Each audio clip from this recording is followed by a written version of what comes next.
নমস্কার বন্ধুরা, আমি স্বপ্না কিচেনে আপনাদের সবাইকে স্বাগত জানাই। আজকের আমরা এই মুরগির ঝোলটা তৈরি করব কুকারে, পুরো খাসির মাংসের মতো।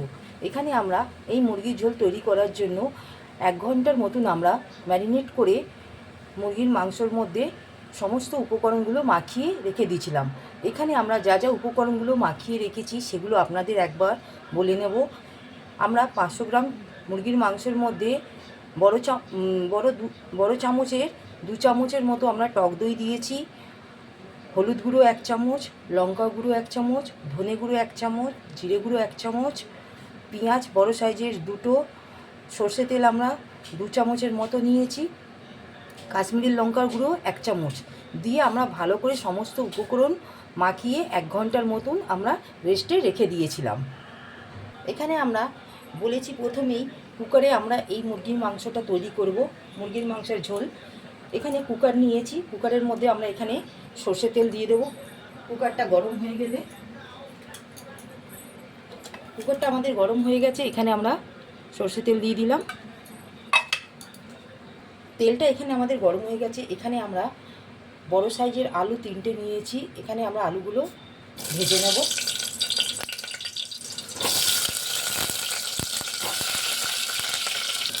এখানে আমরা লবণ 1 চামচের মতো দিয়ে দিলাম, আর হলুদ গুঁড়ো এখানে আমরা 1 চামচের মতো দিয়ে দেবো। দিয়ে ভালো করে আমরা আলুগুলো ঠিক লাল করে আমরা ভেজে নেব।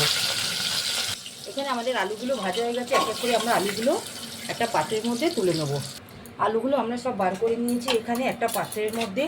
এবার আমরা এই আলু ভাজা তেলের মধ্যে আমরা একটা তেজপাতা আর এখানে এলাচ, লবঙ্গ আর দারচিনি ফোড়ন দিলাম। ফোড়নটা আমাদের এখানে পুড়ে গেছে। এখানে ম্যারিনেট করা মুরগির মাংসগুলো আমরা এখানে দিয়ে দেবো।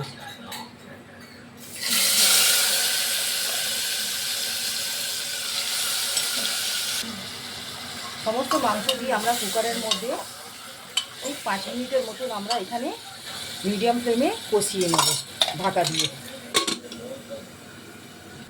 এখানে আমরা ঢাকাটা খুলে একবার দেখে নেব। এখানে আমরা বড় সাইজের 2টো টমেটো নিয়েছি, সেটা আমরা দিয়ে দেবো।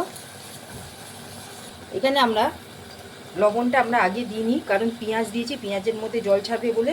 ঠিক এবার এই স্টেজে আমরা এখানে লবণটা দিয়ে দিলাম।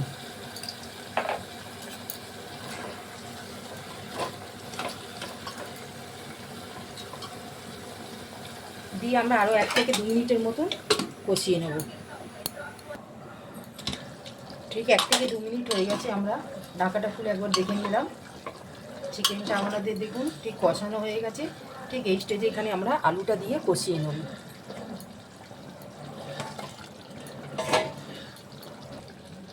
এখানে আমরা আলুটা দিয়ে 1 থেকে 2 মিনিট কষিয়ে নিয়েছি। বন্ধুরা দেখুন এখানে ঠিক মাংস থেকে ঠিক তেলটা ছেড়ে দিয়েছে। ঠিক এই স্টেজে আমরা এখানে জলটা দিয়ে দেবো। আমরা এই মাংসের মধ্যে এখানে আমরা গরম জল একটা দিলাম। আমরা এখানে গরম জলটা ব্যবহার করলাম যাতে মুরগির মাংসের ঝোলটা খেতে খুবই ভালো ও টেস্ট হবে বলে, সেই জন্য আমরা এখানে গরম জল ব্যবহার করলাম। এবার আমরা কুকারের ঢাকাটা বন্ধ করে আমরা এখানে গ্যাসের ফ্লেমটা মিডিয়াম করে 2টো হুইসেল আমরা দিয়ে নেব। বন্ধুরা আমরা এবার এখানে 2টো সিটি দিয়ে নিয়েছি। এবার আমরা ঢাকাটা খুলে একবার দেখব। বন্ধুরা আপনারাই দেখুন, পুরো আমাদের এই মুরগির মাংসটা পুরো খাসির মাংসের মতো লাল ঝোল হয়েছে। ঠিক এই স্টেজে এখানে আমরা গরম মশলা বেটে রেখেছিলাম, সেটা আমরা দিয়ে দিলাম। আমরা একবার আলুটা দেখে নেব। দেখুন আলুটাও খুব সুন্দরভাবে সেদ্ধ হয়ে গেছে। যদি আমাদের এই রেসিপিটি আপনাদের ভালো লাগে, আপনারা আমার চ্যানেলে লাইক, সাবস্ক্রাইব, শেয়ার করবেন। প্লিজ পাশে থাকবেন, প্লিজ কমেন্টে জানাবেন। আজকের মতন আমরা এখানে ভিডিওটি সমাপ্ত করলাম। নেক্সট ভিডিওতে নতুন রেসিপি নিয়ে আসবো। ধন্যবাদ।